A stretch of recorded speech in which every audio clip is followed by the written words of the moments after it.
Welcome to PEP Talks with Eric, the podcast where self-work becomes system work. I'm your host, Eric Ayers, creator and author of SimRx, Transforming Healthcare, Leadership, and Culture by Design.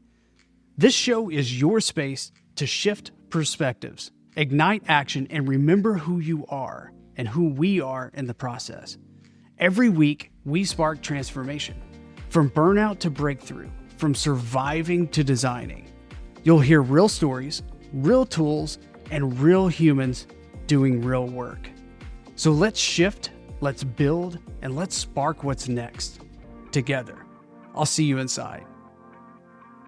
Guys, welcome to another episode of PEP Talks with Eric. I'm your host, Eric Ayers, and today is going to be a fun, engaged conversation. I am here with Yarona Boster, who we recently were introduced, we met, and had an amazing conversation. So we thought we need to bring this to the world. So Yarona is a certified speaker and a communications coach, and we've identified communication as probably the highest trait needed in all relationships, especially leadership, parenting, marriage, list goes on and on and on. She's also a TEDx speaker, which is super cool, and a 2-time best-selling international author. So she has the credentials, and we're here to understand the why and the story behind those credentials. So Yarona, thank you so much for joining us. Thank you so much for having me, Eric. I really appreciate being here. Absolutely. Absolutely. So let's dive right into this. You and I had a conversation, and it was after a couple of minutes, it just kind of opened up. So that's the plan for this conversation. So tell us a little bit about yourself beyond the credentials, beyond the success. What's the story behind the success? I will go deep because I don't really know any other way to go. That's great. I don't tend to be a surface level person. I just jump right into the deep end. Everything I've ever learned in my life has been through a lot of mistakes, whether those are my mistakes, other people's mistakes, and so on. The other piece to this puzzle is that everything I've learned tends to center around death and the dying experience. A lot of life and death in my life from the earliest stages, from my earliest days. I was raised in a Jewish household. My father was a Holocaust survivor. And it taught me a lot about what really matters. And yet, of course, I still made my mistakes along the way. I will say things didn't really start to come to where they are now until I had this experience that I had on repeat in my professional world. So in my professional world, I spent many, many, many years. And now at this point, we're going on almost 19 years in the world of early childhood, human development, psychology, and coaching. And I started to see a pattern where parents were having a really hard time, well, just being parents. And we actually have that. The Surgeon General said that one day, back in, I think, 2024, he actually put out that there was a study done that parents are most overwhelmed with being parents. And that makes sense because in this day and age, as the world has sped up in the last 40, 50 years, we've sped up our perception of what it means to be a parent. We've sped up what it means to be an engaged parent, what it means to be a healthy parent, what it means to be a person who's capable of communicating in the healthiest way with your child, with this human that you are raising. Right. But nothing quite changed like when I started having a lot of loss and death in my life. And I started seeing it at a different perspective. And this is a lot about what my TEDx talk was about. My staff would come to me and they'd say, "Oh, Yarona, I don't know, nothing's getting through this parent. I try and try and try, but they're still coddling their child. They're still not creating boundaries and rules in the house. They still don't believe in, saying no to their children." And I realized that with all the death I was experiencing, something was occurring to me with the way parents were treating their children when they do this coddling, oh, I'm going to be my kid's best friend. I'm going to listen to everything they need. And that's how I'm going to be able to parent really well. Unlike my parents, who everything was no, everything was that authoritarian way of like, because I said so, because I'm the parent and I have the power here. And I get that parents wanted to change that people who were raised with that for eons, that was the way people were raised in this authoritarian model, wanted to change it. But they moved into a place where we call it a permissive style parenting. Everything's permissible. Well, maybe this won't be, and maybe this won't be. But they didn't actually set up standards by which their kids could live by. And as a result, the kids were kind of all over the place. And I started looking at it through the lens of loss. And I realized that when parents shield their kids from the natural life hurdles, when they don't give them boundaries by which the kids can actually function in, and they start to try to coddle them and they like, oh, I'll just take care of this for you. I'll just take care of this for you. Oh, you don't need to do that. I'll take care of it. What they were doing essentially was dismantling their children's ability to accept and process, and then accept loss. And I started to see things categorically as foundational losses. And when you're young, the losses are small. The loss of a toy because it broke or it went missing and you lost it. And then as we get older, these things, they start to get more complex. You didn't get a good grade even though you studied hard. You didn't get into the after-school program you wanted, or the sport program you wanted, or the extracurricular activity. You didn't get into the college you wanted. You lost a friendship. You lost a pet. These are starting to get into like real like losses. And then losing a job, losing a relationship, and then ultimately, losing a loved one. We all experience that at some point in our lives. Now, some people can make it into their 50s, 60s, and even 70s before they lose somebody, although that's rare. 70s, usually, but 50s, 60s is when a lot of people will lose their parents and so on. And that's natural. But we fight it every step of the way. We say, oh my God, I can't imagine losing my loved one, da da da da da. Yes, you can and you should. Not imagine it, but figure out how to process it, figure out from an earlier stage and age how to do that. And as I started to have conversations with these families who would really struggle with how to, shape the life that their children were having, I saw that the coddling was coming from the fear. It was coming from, well, I don't want my child to hurt. But the thing is, it is inevitable that all humans hurt at some point. All humans fail. All humans suffer. All humans experience loss in some shape or another. And if you're trying to protect and shield them from that, what you're doing is you're lessening their ability to build their own resilience mechanisms to get through it when they inevitably do. So I started to have a different conversation with parents. I started to say, okay, I want you to imagine this. You are a multi-billionaire. You have set up your child for all success in the world. They have everything they need, everything they could ever want. And then you come to your deathbed. As a parent, in your role as a parent, you are on your deathbed. What is the one thing you want to know for your children? And most parents would say, I want to know my children will be okay without me. And when we dive into that, it's not okay, financially successful, legacy, that they're set up for physical stability, but rather that they're going to be mentally and emotionally capable, that their heart is not going to be shattered to pieces, that it won't repair one day. Yeah. And that changed it, because then I said, so as a parent, knowing what you need to know at the end, you have to start with that end goal in mind.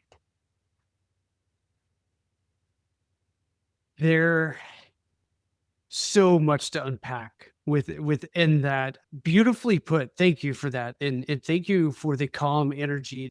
It's interesting on the receiving end of this to flow with this pattern of emotion. And like I was in the story, I was going through both as child and parent and seeing the paradox of this. Because if I understand this correctly, I'm a shared learner of the world of mistake it until I make it, right?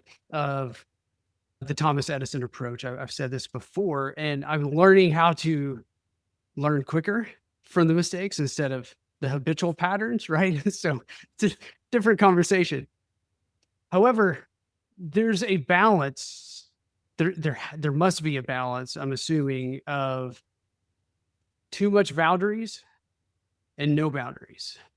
So almost like guardrails of, okay, here's the proposed area to stay in, feel free to color outside of the lines, just not off of the paper, so to speak. So to speak into that a little bit, because that, I think, from a human behavior, from a human psychology, and from a parenting, Yeah. to me, that's the hardest part. Is we have a 16-year-old to say, all right, you're free to drive, but like you can't drive wherever you want. There's still some Right. rules. So Here are the rules. yes, Right. yes, and in more of less rules of dictation, more of Mhm. structure of, we're preparing you. Like, this is our Right. job, is to help prepare you to where, when you are able to process, and love this key point, learning how to process the current situation. And that's why the boundaries are there,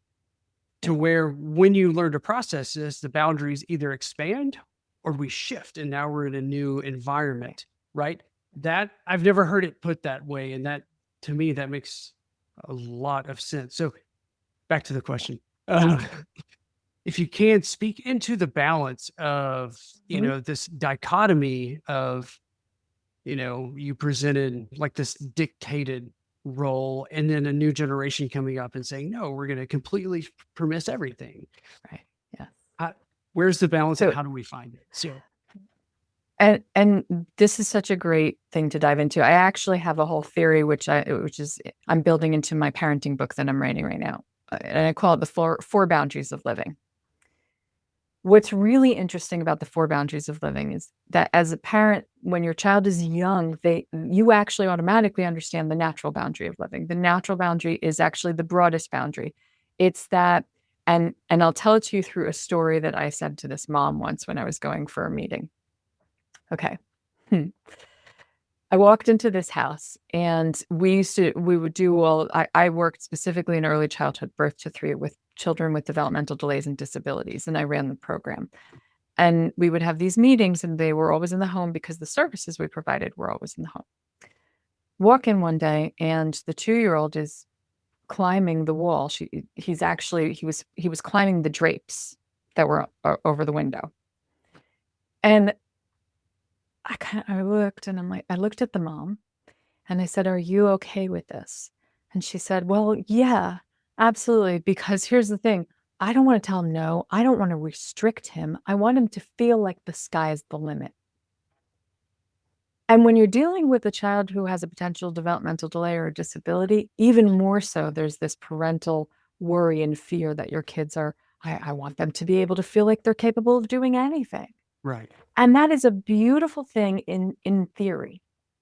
And I said to her, okay. I said, how about skydiving? How do you feel about skydiving? When your child is old enough, in your opinion, to go skydiving, would you be okay with that? And she's like, well, yeah, if he wanted to do it and he was capable, yeah, absolutely. I said, great.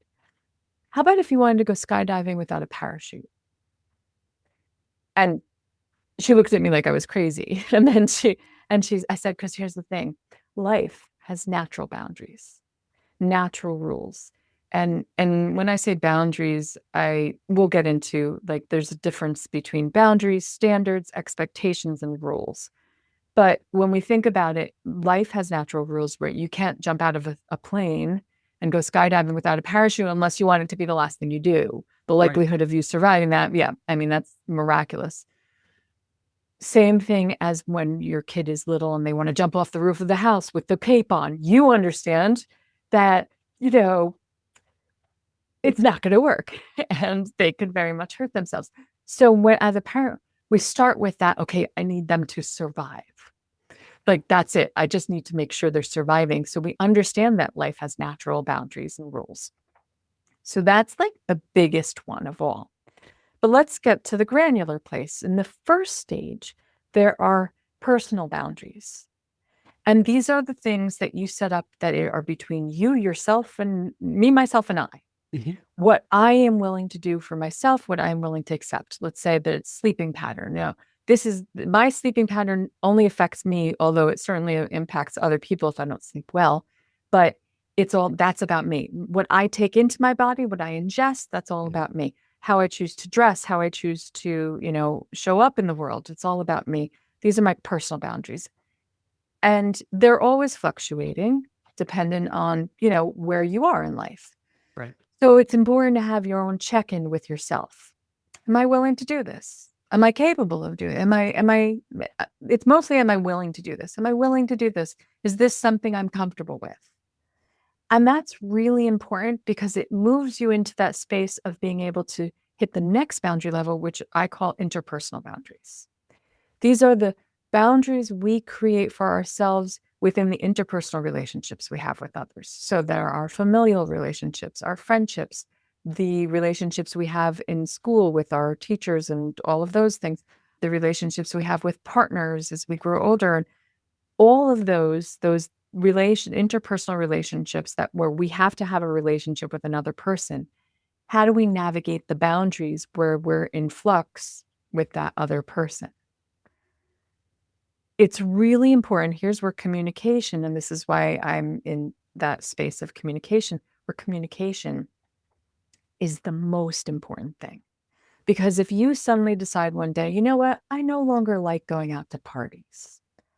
This is your personal boundary. Mhm. I don't like going out to parties, but your partner does. And they love going to parties and they're like, let's go, we're going to go to this party. Da, da, da. And you don't communicate, you know what? Things have changed for me. I no longer really like that. How do we navigate this? Because now you're a party person and I'm not a party person. How do we navigate this together? And this is where a lot of compromise comes in, a lot of negotiation comes in, a lot of, again, communication. Well, I don't like it and you do. I know how much it's important to you. So I'm willing to go to like 1 or 2 parties a month. And I don't mind if you go out to more. That's Yeah. cool with me, because that's important to you. But this is where communication comes. And I notice that we are really struggling with this these days because people don't know how to speak to one another about their personal boundaries so that they can interpersonally function together and respect one another and find compromise and negotiation and be capable of seeing it from other people's perspectives. We are having a really hard time. So more often than not, we're just like, that's it. I'm done with that friendship. I'm done with that relationship. That's it. I'm done. I'm going to cut off my family. I'm going to cut off because they don't understand me and my needs. Mhm. But that's not fair. That's not I shouldn't say fair. Fairness has nothing to do with it. It's not an appropriate or healthy way to have a sustainable relationship. You are never going to have the exact wants and needs of somebody else, and they are never going to have the exact wants and needs of you. On top of that, as we evolve as people, our wants and needs are constantly changing. So if we don't communicate that, what are we doing? Right. You can't expect somebody to read your mind. It's not possible. In fact, one of the things that I tell people all the time is communication is the way by which other people understand your thoughts, your ideas, and your emotions. They cannot connect directly to your ideas or thoughts. They cannot connect directly to your emotions. There's no mind melding thing happening here. Right. So communication is actually a behavior. It's the behavior by which we express ourselves. And that means the great thing is communication is also a skill and it can be developed at any point. It can be worked on. It can be modified. It's not changing you. It's changing how you help others know who you are at your core. So I'll tell you the last boundary level, the second to last. I told you I actually started with the most biggest one, which was Yeah. the natural boundaries. Yeah. The one past interpersonal is what I call societal boundaries. Societal boundaries are there because we would descend into chaos if we didn't have them. As a species, we require connection. And as a species, we become stronger in community. When a community stands within itself to actually work together constructively to create this thing. And a society is really a community. It's a series of communities. So I would say about 99.9% of humans live in some kind of community. Mm-hmm. It is the rare Ralph Waldo Emerson who lives on his own, Right. And almost always they tend to go crazy because as humans, and in fact, there's a psychological theory, which again is in my book that has to do with this, called the self-determination theory. And humans need connection. Mm-hmm. So we need that connection, not just interpersonally, one-on-one, but we also need that connection more constructively in a society because we need to know what are the rules when I'm here in this place and space. If we don't know that, it's really hard for us to function. And that's what boundaries are. They give us the ability to know where the guardrails are, to know how to function in that space. Because if we don't have them, we don't know how to function. If there's no speed limits signs, some people are going to go 20 miles an hour. Some people are going to go 120 miles an hour. Right. That's how a society helps us. And yes, there is a systemic nature to a society. Does it always get it right? No, absolutely not. And it's another thing that needs to constantly redesign itself in order to help optimize its citizens' capacity to function optimally in that space. Right. Yeah. Oh, there was about 98 different nuggets that we could pull out of there. I'm want to do my best to focus on 2 or 3 of these that ignited something in me. One, as you were explaining the boundaries and the different levels, I was drawn to Maslow's hierarchy of need as well as Gallup's hierarchy of engagement. And it's almost like in my mind, through that explanation, I created a new pyramid of merging the two of this is how we go from individuality into community, right? And it's almost like a series of systems that are processed. I'm going to go back to that word because that is super important. It's processed through the humans that are using the systems to build into one-on-one relationship, and then into a team, into a group, into a community, into a society that then functions. But all of those are based on not rules, but guidelines, right? These structures that are saying, like, we have to stay in between here, otherwise chaos exists because everyone goes their own way. So in order for us to, I don't know, be innovative, we have to at least be thinking, what is our goal? Which is what you started this whole thing with, is start from the end and work backwards. And it's almost like, here's the big picture. Here's a rough map. We're going to draw this together. And then we're going to work our way there, realizing this map is awful because we didn't know there was going to be a 3,000-foot incline on this mountain that we got to go around. And we start doing all of this together. And so the mistakes become no longer mistakes. Now they are the journey itself. Right. Yeah. So that's the picture I painted in my mind, as well as something profound that I actually experienced and it was through communication. First of all, I love how you said that we must communicate what we're thinking, what we're feeling, and Joe Dispenza says that our personality is what we think, what we feel, how we act. So like ultimately we need to communicate our personality for someone else to receive that, instead of what I fall prey to is, oh, I'm changing. They'll see it. They'll figure it out. Right.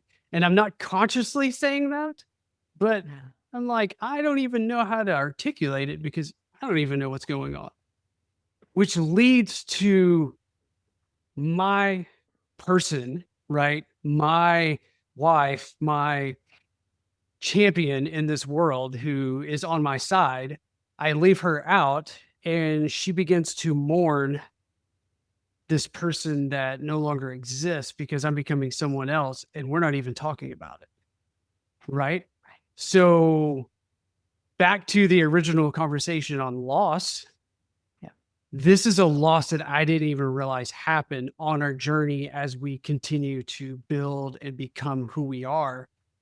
And you articulated very well on how communication can lessen that and speed the growth on both ends. So thank you for that. I want to go like to a degree, sort of what Joe Dispenza said, but it's very interesting because this is what I say this all the time. Here's the deal. We've got, I believe our thoughts and our ideas are two distinctly different things. Thoughts they're really crazy, right? Ideas are Yes. something else and have potential to implement. And then our feelings, and then like our behaviors, right? Or our actions. Right.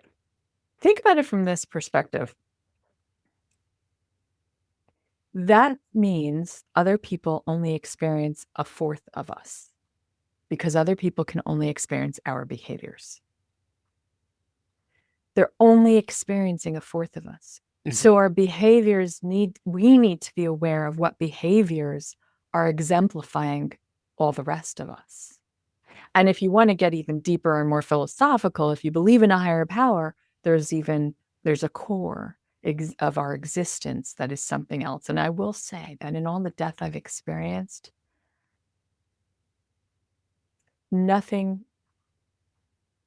prepared me for experiencing the loss of that core other than when I lost it, when each of those people, the people in my life, died. Yeah. And there was a visceral moment. And if people don't want to hear this story, I it is about a death, a particular death. When my niece died, my sister called me that morning and she was like, things are bad. We're in the hospital. We've been here all night. Side note, my niece and her brother both had very severe disabilities. And they were non-walkers, non-talkers, GJ tubes. They had a very rare recessive genetic disorder. My niece was 14 at the time. And long story short, I rushed to the hospital. I got up there to the room and burst in. And my sister's like, stop, don't come in here if you can't handle this. And I looked over and I saw she was already gone. And there was a whole host of things going on also because of something that happened in the waiting room, or in the reception area. But I can tell you this, when I looked at her, the first thought that popped into my head was, that's not her. That's not her. I know a lot of people have gone to wakes and they're, oh, they look so good, da da da, But we also know the instinct that tells us that person is gone comes, if we listen to it and tap into it, we can feel it and know it even before we actually experience it, even before we're actually there in the room with them. But that essence, that core of who a human is, I think that's where our higher power exists. And when that thread is snapped, I do believe that energy is never truly gone. I just think it's gone from the vessel that carried it. Right. It doesn't mean it's gone forever. It just dispels into something else. So when I say 4 things, I really mean 5, but a lot of people can't handle that idea, or they are not religious in any kind. They don't believe in God or the existence of a higher power, or Right. they might believe in chaos theory and so on and so forth. So I don't like to push that idea, but I will say, even if you were not talking about that 5th core essence, you're only experienced by people through your behaviors, and your behavior exemplifies all these other things that are going on inside internally, which means if you're not externalizing what's going on internally, you may know a whole lot about yourself changing. And if you don't express that appropriately, other people have no clue. And it is, by the way, the nature of people, because when we're young and we're being taken care of and our needs are being met, and we don't have to overly express anything other than our crying, there is an expectation, and it has a lot to do with our ego. And ego is not a bad thing. This is actually a piece of our survival mechanism. I want people to understand the difference.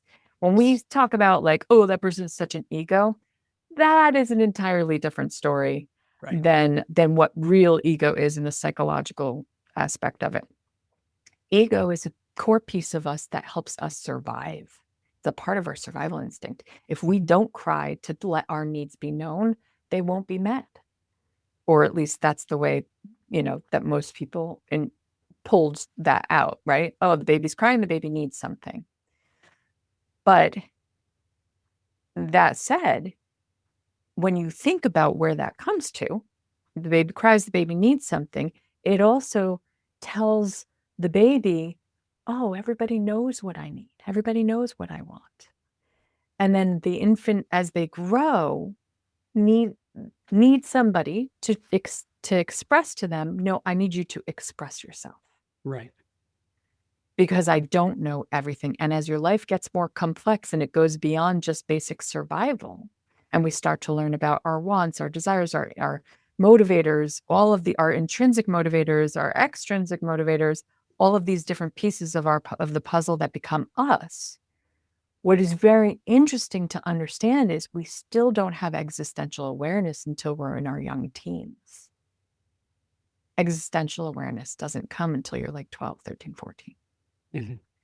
So you still don't understand that. And my son is going to be 8 soon.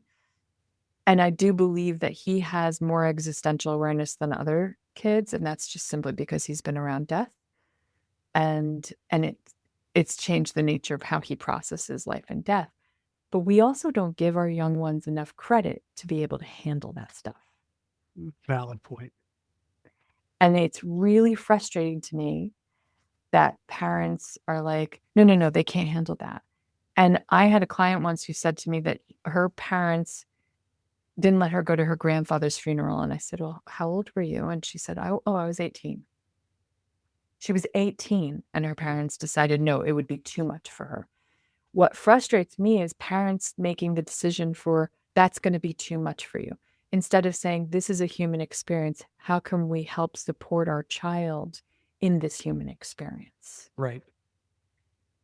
Now, that's not to say everything is age appropriate.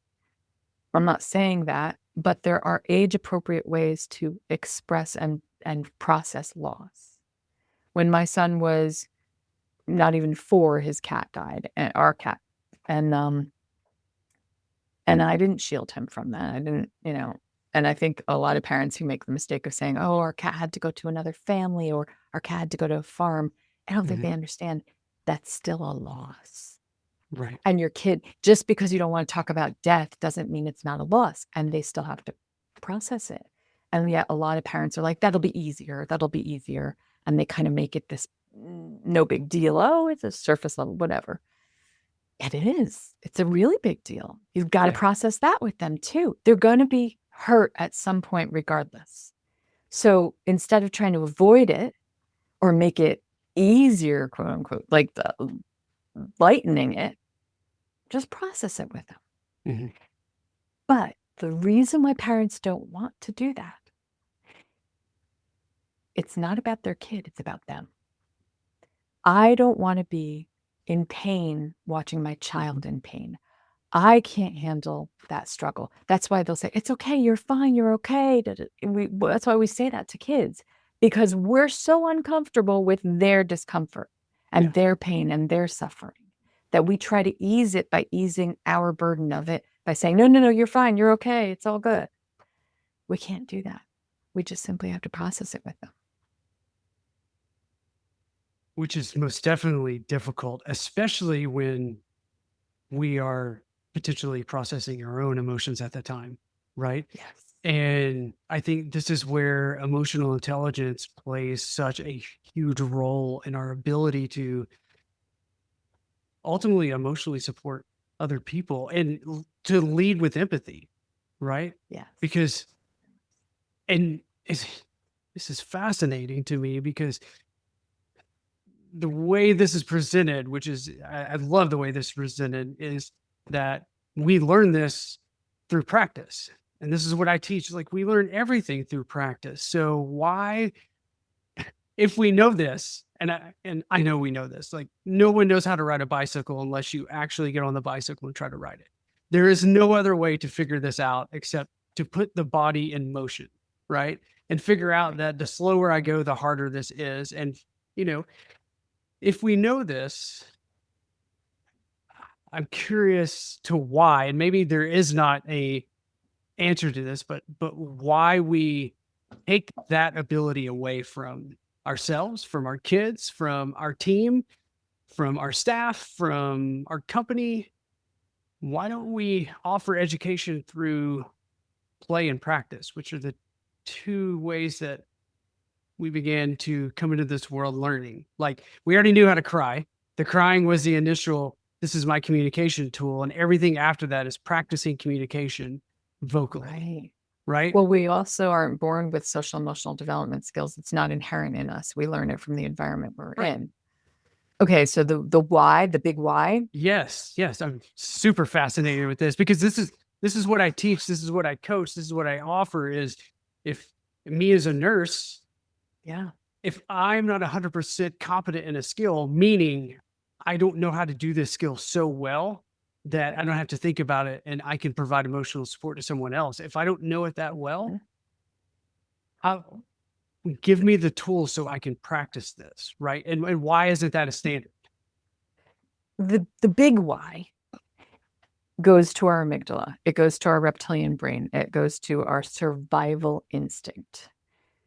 We have certainly evolved over these, many, many, many, many, millennia,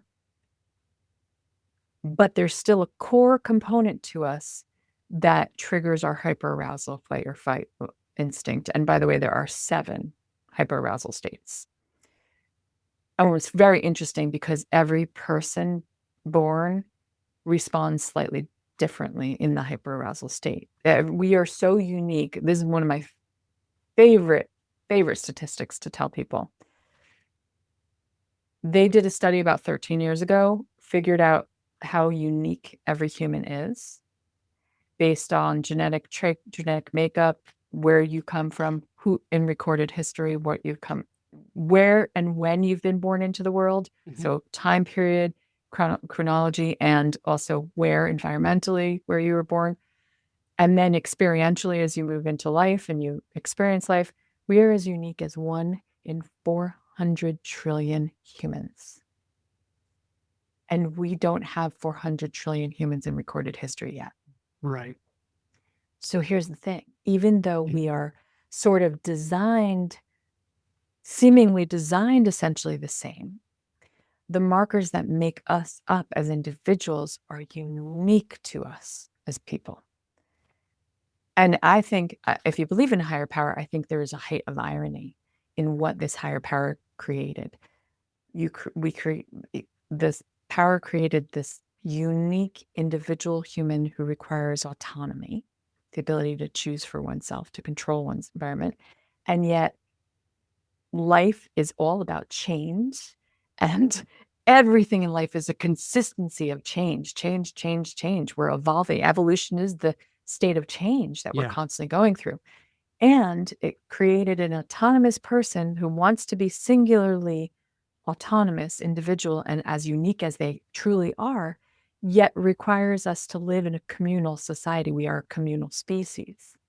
So there's such a really interesting dichotomy to that. But that said, at the base, the core base of it all is our survival. And when we go into hyperarousal state, our emotions are triggered first before our logic is ever triggered, right? That gets triggered before our prefrontal cortex ever gets triggered. Unless we learn how to flip the switch, unless we actively learn how to engage the switch that helps us. Okay, I need to jump into this with logic. And we are never going to be perfect in doing so. None of us are Vulcans. It doesn't happen that way, right? We emotionally respond first, but it doesn't mean it controls how we externalize our response. We can change our externalized response, even if we are emotional about it first, and not when we are emotional about it first. And one of the ways I do it is I call it the emotional stopgap mechanism. And I like to have the people that I work with imagine there's a valve inside your brain. And first things first is you become aware of the emotions that you're responding with. I'm really frustrated. I'm angry. I'm disappointed. I'm scared. I'm all of these things. You need to be able to acknowledge those things to yourself. And this requires an emotional and internalized communication mechanism, not just feeling the thoughts, but communicating with yourself. These are my thoughts. These, Right. or rather, not just feeling the emotions, but rather communicating to yourself. I am feeling these emotions, and it's one of the reasons why it's so important to. I personally like to verbalize things out loud. I'm a very verbal processor, but I do think it really helps because it actually takes the power of what's holding space in your brain and pulls it externally. I am feeling very frustrated. I am feeling very angry. I am very scared in this moment. I am very joyous. And by the way, all emotions, there's no negatives or positives to them. They just are what they are. Right. So I like to, I'm really happy right now. I am so excited. I'm nervous. I'm XYZ. But when you say those things to yourself and you communicate that, whether externally or internally, you're acknowledging these are the feelings I'm having. You don't shut that down. You don't say, I can't feel this stuff. But what you then can do once you've acknowledged them is turn that emotional stopgap mechanism, turn that valve a little bit and say, okay, now that I've acknowledged all of these feelings, I now need to turn the dial down a little bit and pull them down.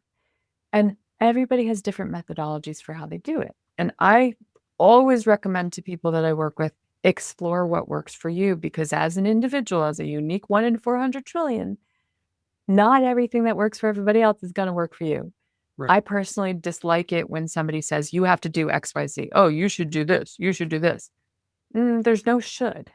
Exploring is the best way. Finding what works for you, then that becomes your mechanism until it stops working, and then you locate another one. This is the same thing is true for parents and children. What works one day might not work the next day. Right. You've got to have a whole tool bucket, right? A hammer can't be applied in every circumstance. A screwdriver can't be applied in every circumstance. So explore. And then once you've been able to use that mechanism to turn that valve and slow the rate at which your emotions are coming in, then you can start to say, okay, now, what do I need to do to engage in this situation in the healthiest way possible? I always use this example when I'm talking to people. My son once was in the middle of the frozen aisle in the grocery store on the floor, screaming his head off about getting a Hot Wheels car. He was probably like 2.5 or 3. And he is screaming. And I'm like, okay. Now, a lot of times, and by the way, and I know that one of the things that's hyper activated some of our poor responses is because of other people filming us, other people paying attention and being very judgmental. If you respond in every circumstance based on what other people think, you're always going to respond poorly. You're always going to respond poorly. You need to respond in the best way that's best for you and your child. What is best for you in this circumstance? What is best for your child in this circumstance? So I just go, okay, nobody else matters but us. This is not about them. This is about us. And I'm like, oh my God, I'm so aggravated. Oh my God, I'm like, I just want to get out of the damn store. I'm embarrassed. I'm this. But you have to acknowledge those feelings. Oh my God, I'm so embarrassed. Oh my God, what must they think of me? Here's the difference though. When you say I'm so embarrassed to yourself, there's a difference between what must they think of me? Because what must they think of me is throwing what they value over you. You can acknowledge being embarrassed, but don't let what other people's judgment calls are. You can say, I feel very judged. I feel very embarrassed. When you say, I feel, you're acknowledging and owning your feelings as opposed to acknowledging and owning what other people's perceptions are. This isn't about their perceptions. It's just about your own. Right. So when we do that, and then, so I was like, oh my God, oh my God, I'm so embarrassed. Oh my God, I'm so frustrated. I'm tired. I just want to go. I just don't want to have to deal with this thing. Right. all of those things. And then I said, okay, what does he need now? So I had, for me, taking a pause is the most powerful thing we can do. Or at least for me, this is what works for me. I take a pause. I don't react right away. I don't respond right away. I've learned how to create the space for the pause. Mm-hmm. And first, it started with I need to count. I need to count to 10. I need to count to 20 sometimes. Yeah. But 10 or 20 seconds, even though it feels like a lot, is actually not a lot. Right. So if we count, the reality versus our perception of reality is totally different. So I counted to 20. I'm like, okay. And then I sat down on the floor right next to him, because the other thing every human needs, and especially our children, they need the empathy and the connection. They need to know you're acknowledging that they are feeling a certain way. Every human needs to know that. Like if I'm sad about something and nobody is picking up on that, nobody is like acknowledging, or I express that and people are like, you don't need to be sad. Yeah. That's so minimizing. It says that doesn't, my sad doesn't actually mean anything to you. Right. And this is another reason why I try to tell people, don't ever say to somebody, it's going to be, you're okay. It's okay. Because it's the worst thing you can tell somebody. You're minimizing how they're feeling. Mm-hmm. So instead, you're like, I see how angry you are. I see how sad you are. I see how upset you are.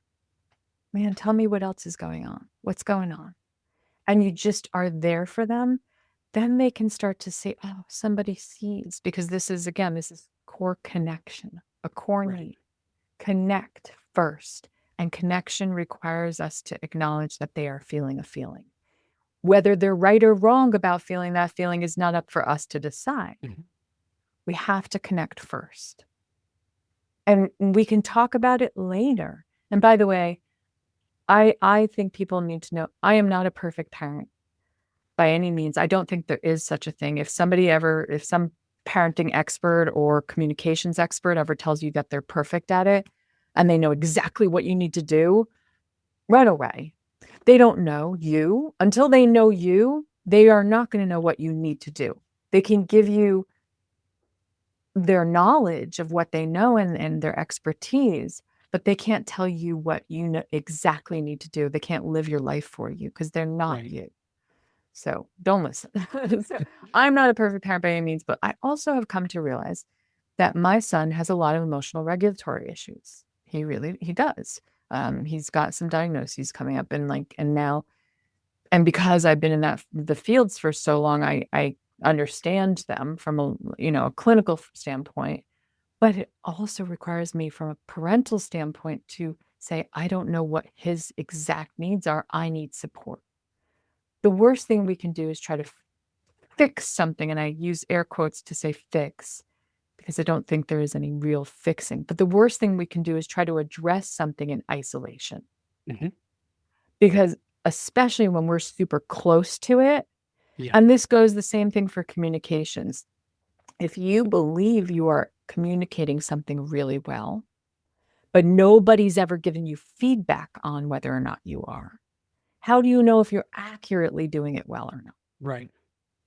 That is really hard. It requires somebody who has a non-judgmental perspective and can give you critical feedback that will help you improve your skills. Right.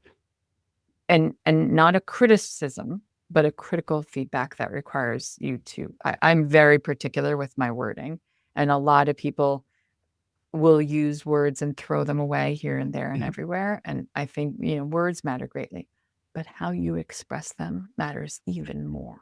Mm-hmm. And yeah, go ahead. It's interesting that you bring that up, because in communication, we all have different ideas and understanding and definitions of different words. So they mean different things to each other. And sometimes when someone hears feedback, they're like, oh, this is criticism. No, like legit feedback is one of the kindest things that we can receive, because it's showing us, to your point, is our behavior matching our internal drive, feelings, and all of this internal mechanism that's going on? Is it matching? And so if we can be curious enough to ask for that or to receive that and to say, this feedback is not about me, in terms of they're not telling me I suck. They're telling me I could communicate this a little bit better. Okay, they still like me, they still love me.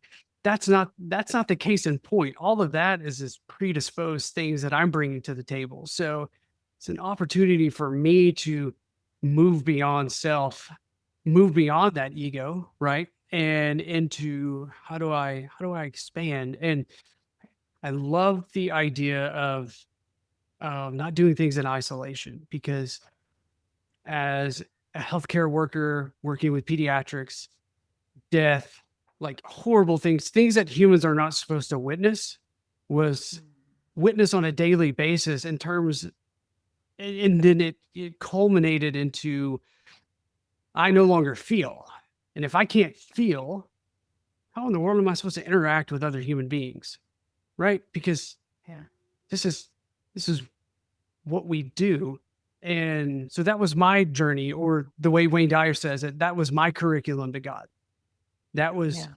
that was my processing to learn how to process this, to say, oh, wait, I'm angry, or I feel really sad right now, and I don't know why. Let me breathe for a minute, because I'm a lover of knowledge. And so if I can understand the pathophysiology of what's going on, it resonates with me. And when I learned that, hey, this chemical cocktail that's being released when I'm like super angry, if I give it a minute or less and simply breathe, everything's absorbed and out. And then now, if I continue that to my own thought pattern, recreating the chemical cocktail release. And Right. so Exactly. cool. So that 90 pause. seconds, by the way. Yes. 90 Not seconds is long, the amount of time it takes to have that dissipate from your system. which is not long when we, Not long. You can but even set a timer. You can say, I'm yeah. feeling this feels. I Yeah. got it. Okay. And let the 90 seconds move through you, because you're absolutely right. And I want to express that back to what you just said. The only reason the 90 seconds will actually go longer than 90 seconds is because our thoughts feed it. Yes. Yes. And exactly, because it's like, oh, we need more of this chemical, more of this chemical, as opposed to, I don't need this. Let's chill. And then this shuts off. And then we are able to think, because Yeah. I think our daughter was, I don't know, 3 or 4 at the time. And someone told us that when a child is in a tantrum state, they are cutting their analytical mind in half. So if they're Mm. 5, they have the analytical ability of a 2.5-year-old. And they're like, and that doesn't really change for adults. As we're in this fight, flight, or freeze state, our analytical mind is no longer there, because our mind is now saying, you need to be safe. Like, I have to keep you alive. Mhm. I don't care what we're going to eat for lunch in 3 hours. I cannot think about that right now, because you have this metaphorical tiger chasing you. And so, That's important. But I yes, need to say this. yes, please, please. 5-year-olds don't have an analytical mind. I want people to understand something. The growth and development process of our logical thought processes stems completely from the people that we are influenced by and the practice of it. So if you're growing up in a family who never practices emotional regulation, who never thinks logically, who it's all about yelling and screaming or lovey-dovey, or Right. or there's a lot of trauma going on. There's a lot of there's a lot of just like, it's all bad feels, and it's all just problem after problem after problem. And nobody actually teaches a child how to develop that skill, the skill of logical thinking and putting things in its place, and okay, this and that and the other. You don't actually build that skill. So when you're crying and screaming and and the only thing your parent responded to was, I'll give you something to cry and scream about, and spanks you because they figure, okay, I'm just going to smack you. You actually don't, instead of doing any logical thinking, you shut down your emotions and you repress and bury them. And so then you just function through life and there's no logic to it. It's just, how do I survive this? So you go through a process of like, I just know that I can't express my feelings or I will get some really bad response. So this is a cause and response type of situation. This is, Right.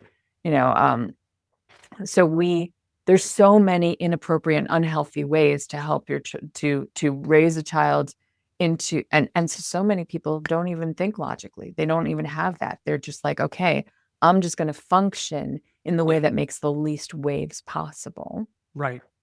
And that's really important to know. Which absolutely, because that is the paradigms that we carry with us through this life that were created through this environmental, whatever the environment was, right? So Right. Thank you. Yeah. Thank you. This That's time important. has flown by. We have to do this again and continue to expand. Thank you so much. And where can people find you? Easiest way is yaronaboster.com, my website. There are 2 components to my website. So if you go on there, you can also link, all the links are there to go to footprints.org. And that is my footprintscoaching.org. And that's my parenting and loss work. Okay. And then, my life coaching work. And then the yaronaboster.com holds all of the space for my speakers and all the work I do with people on communications and how to speak publicly, but also how to communicate better. I do work with a lot of people who are in varied levels of executive placement who really struggle with how to communicate with their subordinates or their superiors, or really struggle with communicating with their peers and so on and so forth. I do that as well. Awesome. Well, thank you. This has been an absolute pleasure. And again, we have to do this. We have to do this again. Okay. Will do. Awesome. Guys, thank you. Please reach out. If this resonated with you, like, share, subscribe, send it to someone that you know needs it, and spend some time self-reflecting on, am I communicating appropriately, and who can give me feedback, right? And let's shift this back into play, how we learn as a toddler, right? This toddler approach to learning, as I like to call it, and be curious enough to be amazing in who you are, because we're all amazing. You're amazing. And let's keep helping one another strive and thrive in this world. And it starts with communication. So thank you again for joining us. And I'm excited to see you next time. And until then, be well, be loved.